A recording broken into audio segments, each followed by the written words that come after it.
What's up, y'all? It's your girl Sakina, and I'm back with another review. This is my review for the Real Housewives of Potomac. This is season 7, reunion part 1. What was all of that? Like, I don't know. That's just what jumped out when I turned the camera on. And what also jumped out today was my fro. I had to put the blow dryer on it today just a little bit because, I don't know, I didn't like the way that my hair looked yesterday. It just wasn't big. You know, I like my hair to give this. Okay, I want it to be big.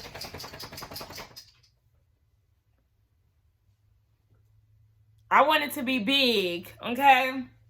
And voluptuous and all of that. So I had to put the blow dryer, you know, at the roots just to kind of bring her out a little bit. So here we are. I'm actually washing it tomorrow. By the way, I will be out of town this week. I'm actually going to DC, so I'm going on Thursday. So certain reviews and stuff, I know part 2 is going to be delayed for me. Well, no, I'll come back on Monday. Yeah, I'm off on Monday. So yeah, it'll be on schedule. But, you know, any other things like Miami, growing up hip hop child, look, I'm already a week late for that. But whatever, those 2 reviews, they're going to be late. So I just want to let y'all know that. But be sure to check us out tonight. On the Whether You Like It or Not panel at 9:15 Eastern Standard Time. It will be hosted by Really BTV. I got to see my boo Scotty on Saturday. I hung out with him for his birthday. All his Atlanta friends were in attendance, or majority of us were in attendance. Jamie, that's me. Hey, girl. We got to spend some time. Reggie was there. So, you know, it's always a good time, and I'm always going to make sure that I see Scotty when he's in town. I picked him up from the airport, too. So, you know, I got to see him 2 days while he was here. Yeah, so let's go ahead and get into this review, right? And it starts with the podcast and Giselle and Robin talking about Juan's alleged mistress. And we're going to use alleged real loosely because we do not believe this story that Juan and Robin have concocted. It makes no sense. In a world of technology, why would you lose your wallet while you're dating this athlete and then call Juan Dixon? When you could use Apple Pay, Cash App, all these other things that you have access to through your phone. Your phone, boo. There's so many money transferring things. You don't need to be there in person and all of that. It is not believable. It was just so many lies. The story doesn't make sense. Robin says that she withheld this story because they already dealt with it. Girl, you're a fool. We'll get further into that as the reunion goes on. We flash forward to them in New York. Everybody's getting ready. And Wendy said, listen, I feel good, okay? Because she lived in her truth. I said, I know that's right. You looked good too, okay? Let's go ahead and get into these looks real quick. Wendy, by far, hands down, was the best dressed, from the hair to the makeup to the outfit, everything. She came and looked beautiful. I loved the dress. It was kind of like peacocky. And Mia did a peacock dress last season. It was pink. It was really cute. That was actually my favorite look last season. And then this season, Wendy came in with the blue, and I absolutely loved it. I loved Candace's look too, but it did have, you know, some things that I would prefer to be better. You know, I did want her dress to drape to the ground while she stood up and all of that. But, you know, I gave my opinions and things on the reunion look panel that we did. It's on Scotty's page, but I will put it in the description box so y'all can look at it and really get to see my thoughts. Worst dress was Ashley. She said she was channeling her inner Britney when she pulled up. And yeah, I don't know what that Party City wig was, but you definitely channeling your inner white woman because you are mixed. And with that wig, you looked even more like a white woman to me. I'm talking about the wig that she wore on stage. No, ma'am. That wig, that outfit, everything about it was hideous. Giselle, you next, boo. Ugly. I didn't like Karen's dress. I didn't like Karen's hair. And Karen usually serves a look. I was not here for it. I liked Robin's dress. I did not like everything else that came with it. I felt like her hair could have been better. She could have gave us a nasty bob and really, you know, slayed the look. Them shoes were atrocious. Look, I told y'all that you know, I told y'all to look at the panel, and then I'm sitting here giving y'all my rundown. But overall, as a unit, it was a no. Y'all flopped. Just like a lot of parts of this season. But anywho, let's go ahead and get down to it. Oh yeah, I wanted to comment on when Andy went to go visit Robin, and he was like, "You're a married woman now. Is Juan gonna be here?" She was like, "No, he's working." He ain't working. No, he not. No, he not. No, he not. I'm pretty sure. Ain't he on like temporary probation or something like that? I don't know. But sir, you were covering up a blackmail situation amongst your assistant coach and a student. He ain't at work. At this point, he Tommy. You ain't got no job. All right, so the girls get seated and they're confused because production is guiding them and directing them where to sit. And they're like, what?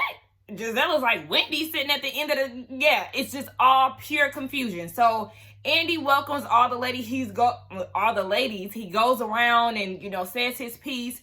We learn that Ashley and Luke, they're obviously not an item anymore, but Luke got Giselle and other boy from Summer House together. Giselle was interested and Luke hooked that up. But the thing is, it's giving mother and son. It's giving like the pictures that they were showing. Giselle, she's not an ugly woman, so she looks like, a mom that looks good. Like, oh my gosh, your mom is so pretty. Like, that's what it gave when I seen those pictures. Mother and her adult son. But whatever, apparently they still got something going on. He asked Robin how it feels to be a married woman. She's talking about, it feels the same.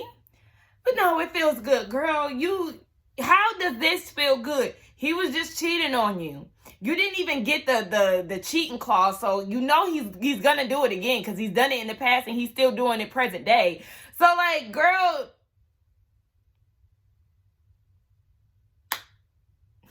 I guess it does feel like before, right? Yeah, because he was cheating before. He cheating now.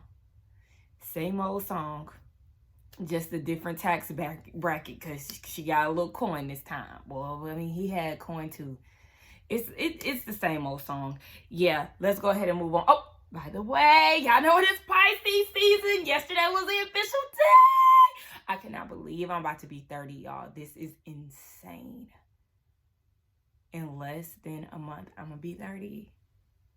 Life's crazy. So yeah, Andy was saying with the whole seating arrangement, he doesn't necessarily have a say in it. He said he does have a voice, but ultimately it's production. And with this cast, everybody pretty much had issues. So that's the reason why the seating is how it is. No. We're not going to use that as an excuse. No, because the Green Eyed Bandits, they're always next to each other on the same couch. That's where Robin should have been next to Giselle. And then Ashley should have been at the end. Or if you wanted to do Ashley, Giselle, Robin, because Robin should have been at the end regardless of whatever, then that would have made sense. And then you could have had, Ashley, and then bring Mia over there. Because Mia had issues with Wendy. She had issues with Candace. They really don't get along. They really didn't beef that much, but, she really didn't get along with them. And then you have Karen going at Robin. You have Wendy and Candace going at Giselle. You have Wendy and Robin going at each other. Candace and Ashley going at each other. And so all of this doesn't make sense because every beef that is on within this cast, the seating still would have made sense. What y'all did here, it makes no sense, and y'all did that to get this type of reaction from us. So we get into Ashley and all the things that she has going on. Like I said, Ashley done got a house that she cannot afford on her own because she's talking about as long as Michael is coughing up the coin, she gonna be all right. And you're foolish. At this point, you could have stayed at the penthouse because you still under his thumb. You're still reliant on him. You're not paying the bills on your own. This man has a key, and you're saying just in case of emergency. No, he should not have a key. But this is what happens when you purchase a house with your ex-husband, who is also the breadwinner. 7 minutes away, he could just pop up. You talking about we gave each other an hour notice and, no pop-ups allowed. Everybody looking like, girl, what? You don't even make sense. And then you're dating Luke at the time, and Michael was supposed to have the kids. He ended up dropping the kids off early. And then Luke had to get up and leave and head back home to New York because your kids was there, which I understand you don't want to introduce your kids to a man that you're dating too soon. I totally understand that. But like I said, you're still under his thumb because she said out of respect for my kids and Michael. Why Michael? The kids, totally understandable, but why Michael? You're still considering his feelings and all this stupid BS because he's still running you. It just doesn't make sense. And then you say that you were falling in love with Luke, but you didn't have that boundary there. You broke up with that man because of your ex-husband. That doesn't make sense to me. If you're falling in love with this guy, why are you constantly choosing this old hag over your happiness? That makes no sense, Ashley. And then Andy is like, well, you know, if I was Michael, you know, basically old and look like gold member, and seeing you move on with this attractive man, you know, you feel like Michael feels some type of way. Don't nobody care. We do not care. We do not care. So at this point, she can divorce. She can finally move on with the divorce. Actually, this month because, well, yeah, I was about to, I'm thinking it's Pisces season, baby. It's March. You know, it's not. It's still February. It's still Black History Month, okay? Child, it didn't work in her favor, y'all. That's crazy. So she's not going to get alimony. She signed in her prenup. Yet she won't get alimony. Everybody's looking like, what? Here come Mia again. Because remember, she said this in her confessional during the season. She said she should have had another baby. Robin is like, right, because 2 is not enough, child. I can't even say Robin 2 ain't enough for you because you had spent all the money. So yeah, y'all divorced with nothing to fight over, okay? Ashley has no idea how much Michael makes. She can't get any alimony because of the money that Michael made beforehand. So the money that he made before the marriage, what he poured into other projects during the marriage, it does not count towards her alimony because the source of the money started before they got married. Hate to say it, but she said, you know, in her separation agreement, there is some safety nets for her, you know, just in case she falls on hard times and all of that. And then she talking about, you know, I did get something out of it, you know, child support in my house. Girl, you did not get that house because he is still in the mix of that house. So stop saying that. If that's what you're saying to make yourself sound good or feel good, no, you still didn't get that house, girl. All you got was child support. That's it. So one of the viewers asked, and her name was Portia, asked, like, sis, Ashley, fess up because you trying to make it seem like you divorcing Michael because you don't want to do threesomes anymore. Just come clean and admit that it was because the prenup is up. You got the kids and you secured the bag. Here go Mia. She didn't secure the bag. She did not. But yeah, she was like, no, I really did want monogamy, and you know, I want to set the example for my kids. So then Andy turned over to Mia and was like, I mean, we know you a little freak hoe. So how you feel about this situation? And she was like, you know, I had to understand, you know, obviously we not operating the same because we do have kids around the house, but I had to understand the way that I got my husband is the way to keep my husband. And I didn't think that it would be fair to switch up the rules on him. And if I did, then, you know, of course, then that would have led to divorce. Child, listen, I ain't doing all of that. Shout out to all the people who have threesomes and that, because I mean, literally, do you. That is your thing. That when I first joined this group and I was living in a home that my mother helped me pay for, those who were here had a lot to say about the way that my family took care of me. And you were one of those people. You do need to be responsible for yourself. I had a spouse. Your name was not on that home. Could you have gotten that house without Michael? I could have gotten another home. That's true. But the home that you have, that's probably what, about $2 million more? You could not have afforded on your own. True. Let's talk about it. Cause like, y'all, thank you, Candace, for saying what needs to be said. First of all, that viewer was so on point. Yes, you made that dig. What was that? Season 4, talking about how Candace was the least accomplished and all of that. My, how those tables have turned, because yes, you have nothing to show for it as of right now, but a divorce that you gained nothing from. That house, like I said, you still tied to that man with that house. Whereas Candace is definitely flourishing.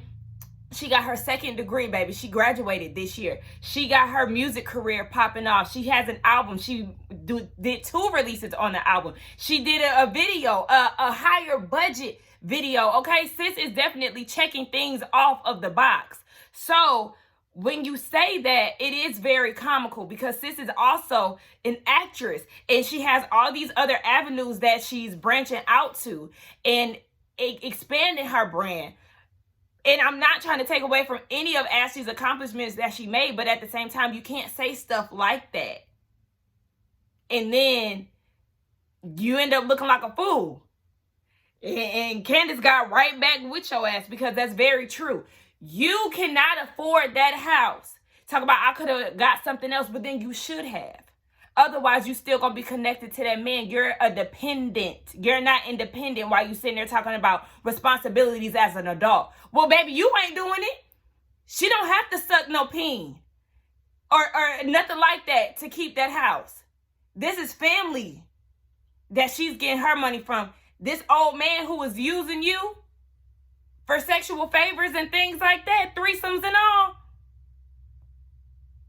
You can't compare the two. Mia segment, child, she ain't got cancer. Somebody was saying maybe it could have been all the surgeries that you've got done cosmetically. And she was like, well, if it would have been sardosis, okay, because I don't know how to pronounce that.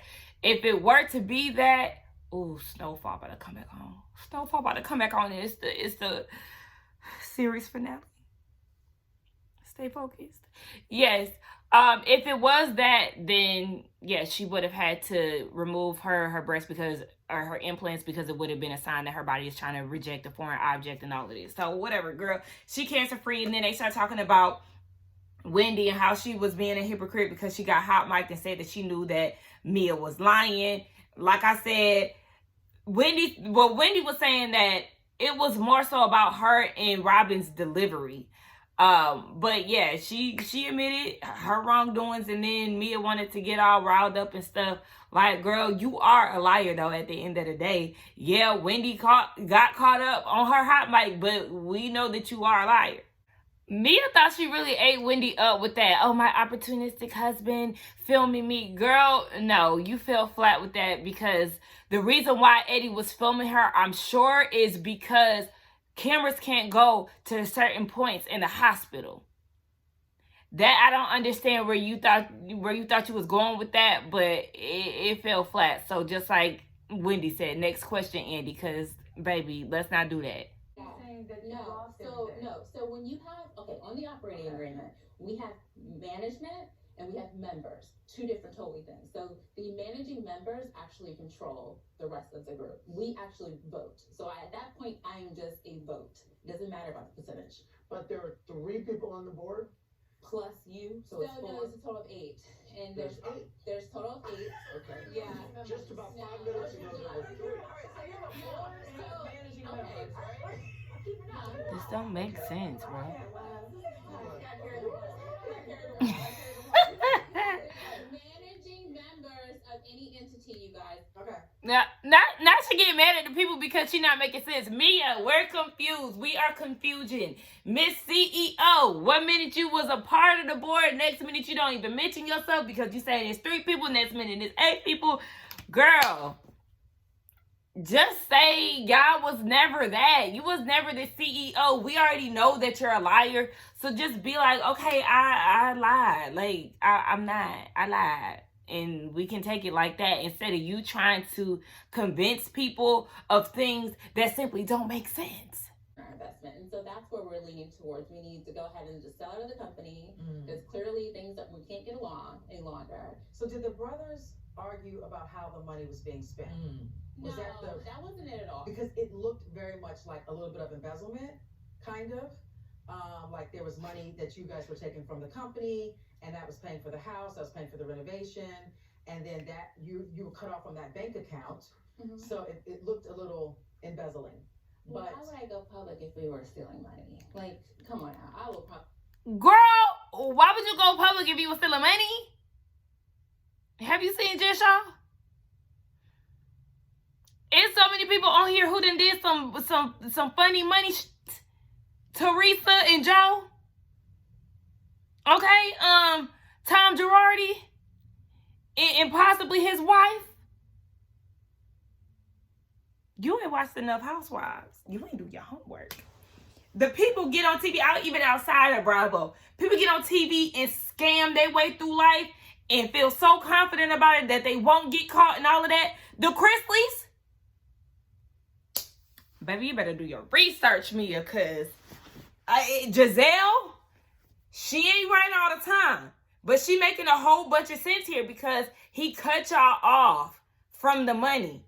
Obviously, and that's what I thought about initially immediately when I seen this coming into the blogs. Like, oh, he don't like the way y'all spending money, so he cut y'all off. Simple as that. I'm with Giselle. So basically, Mia's broke, okay? Sis don't have no income coming in outside of this show, and you better hope that this show does not let you go. Otherwise, sis, y'all in trouble. I mean, she had to get rid of her rental properties in Charlotte and any other place that she had them in. What y'all gonna do? Like, seriously, what are y'all gonna do? And why y'all keep getting penthouses? You might want to keep it real basic and get you a good old 3-bedroom apartment. Okay? Because I don't know. Girl, you done put all that money into that rental in Potomac only for you to have to give it up. Spent all that money. Y'all clearly not good with y'all money decisions. Mia, you better hope that you come back now. And then, you know, she was talking about how she wouldn't change how she went about, you know, telling her story on the show because she usually tells things on social media. And Giselle was like, I think she just wants to get ahead of the story. I mean, that's something that your good sis Robin should have did. But listen, child. It is what it is. Mia, like I said, you better hope. And I'm really interested to see what Jacqueline got to say about this situation because she said that she wasn't the CEO, but I mean, we already knew about all that. Moving on to Candace segment and all the things that she had. Okay, hold on, some work stuff.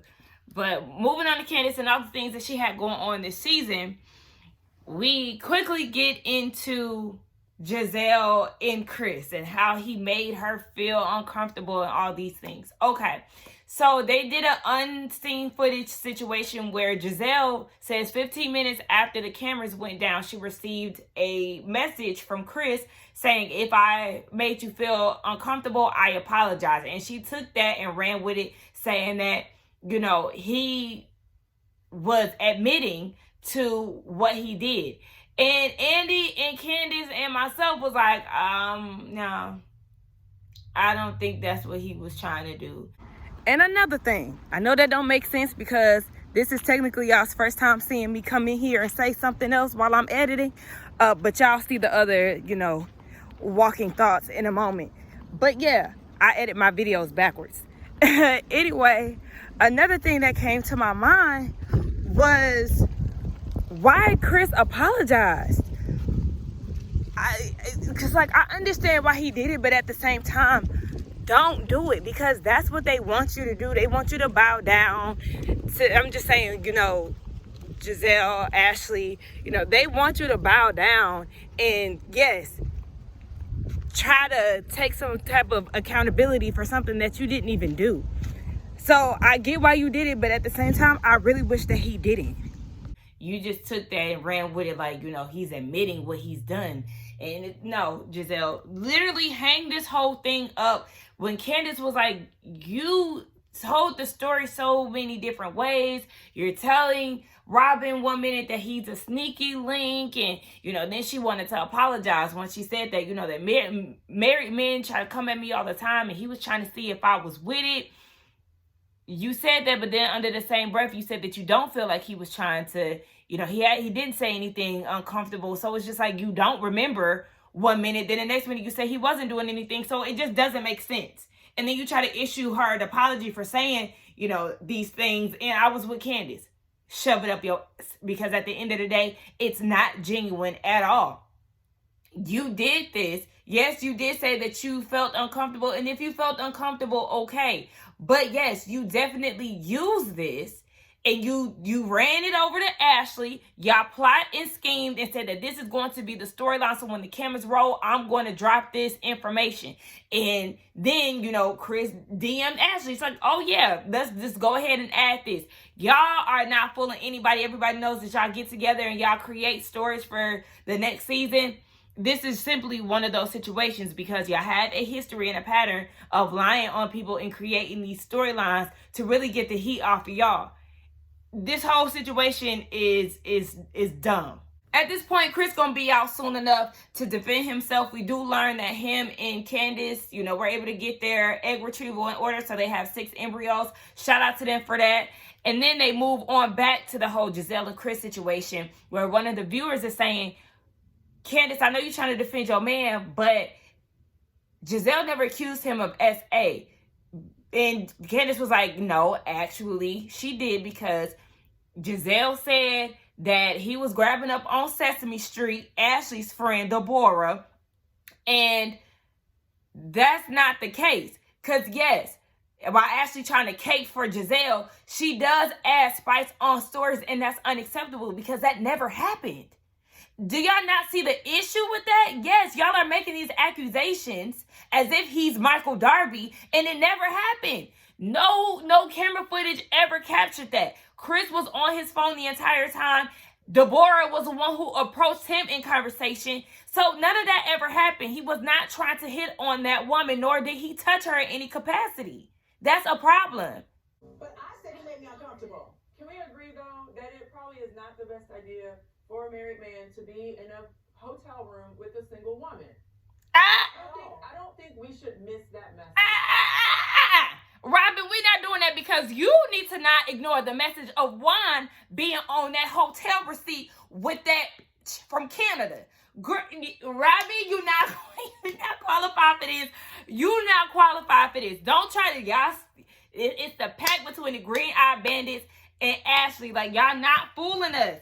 You not qualified, sis, because you missed the entire message of what Juan going on while you sitting there, what Juan got going on while you sitting there defending him in every capacity on your podcast, on Watch What Happens Live and all of that. You want to stick beside your man and that story sound dumb as hell. Let's not miss the message of what your man really got going on. He signed his name on that receipt because they was fucking around, and I'm pretty sure that wasn't the first time, girl. You such an airhead. Like, so Andy is like, okay, yeah, because I'm confused. Is it wrong for 2 responsible adults to be behind closed doors in a room together? And you don't want to give off the illusion of something because, yes, somebody could have seen them coming out of the room and speculations could start. So I get why you don't want to be in a room by yourself with somebody in a relationship, even though it may be nothing. Y'all could be doing a surprise for that person's significant other, anything like that. But, it's the optics of it all. So she's not wrong for not wanting to be in a room with him by herself. But yes, it's the fact that you use this and you waited for the cameras to start rolling and you made this a storyline and all of that. So this is your MO. Just like Candace said, Giselle, you like to start putting things on people's husbands and attack families and all of that. You did that with Ray and Karen. You did that with Eddie and Wendy. You're doing it to Candace and Chris. You did it to Monique and Chris. This is your thing. You like to get stories, put some stank on it, and go and run and let people play the game of telephone. Like, let's not do that. And you like to lie, and you know that. So I don't understand why she was acting like, well, people always say that I be ruining families. When you said something about Juan, yeah, we're not doing that. I was so happy that Candace was like, this is not an all lives matter thing, baby. Let's focus on you. So even when Wendy chimed in and was like, we can all give you the benefit of the doubt. But the thing is, this is a clear pattern that you have. Hey, y'all, I'm out here editing and taking a walk at the same time. It's so nice today in Georgia. Anyway, I just thought about it while I was editing. While Giselle is saying things about Candace saying stuff about Juan, you like to throw out these allegations about husbands, but you never talked about your good sister's husband. You know for a fact, because y'all are so close, that he has cheated on her multiple times, even during times of filming in the midst of all the BS. You never once wanted to air your good sis out. Now, don't get me wrong, I understand that there's a pact there, but you're also an advocate for Juan when you know all the things that he's done, and you know that he's a cheater, pumpkin eater. Ain't that what you described your ex-husband as? You know that he's one of them, but you constantly cape for Juan Dixon. Doesn't make sense. Wait. Sorry, y'all. I had heard a dog. was looking, there was a little dog in the yard. But anyway, yeah, I just find it funny that she always is on the wrong side. Like, don't get me wrong, because you just never know with men in general. But she capes for the wrong men a lot. You cape for Michael Darby, because you see how she tried to bring up him along with her referring to Candace coming at Juan. And it's like, okay, but then the unproblematic husbands, that's who you like to bring up. Ray, he don't cause no harm, just an older man. Chris, who looked out for you and cooked for you all the time. Eddie, who don't even pay you no mind. So it's like you keep coming down on these husbands that really don't do anything but caping for the real problematic husbands. Let's talk about it. Candace got in that ass. She said, I've seen this woman so many times. And you wait until the camera start rolling to tell me about my husband. Meanwhile, you have a dwindling uterus that was waiting on you to talk about, but you want to make up lies about my husband. Baby, you're not smart, Giselle. Yes, because there's so many things that you could talk about. Clearly, you were going through some health issues. That could have been your storyline, but instead, you deflected and you wanted to stir up shit and make lies up about Chris and y'all's interaction. It is what it is. So that's where they left off at, and I'll see y'all next week. Again, check us out on the Whether You Like It or Not panel. Don't forget to like, comment, and subscribe to my channel.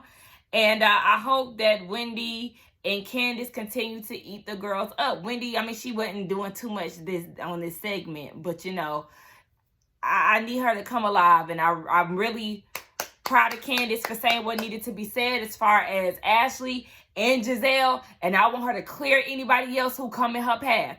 Anyway, I'll see y'all in the next one. Bye.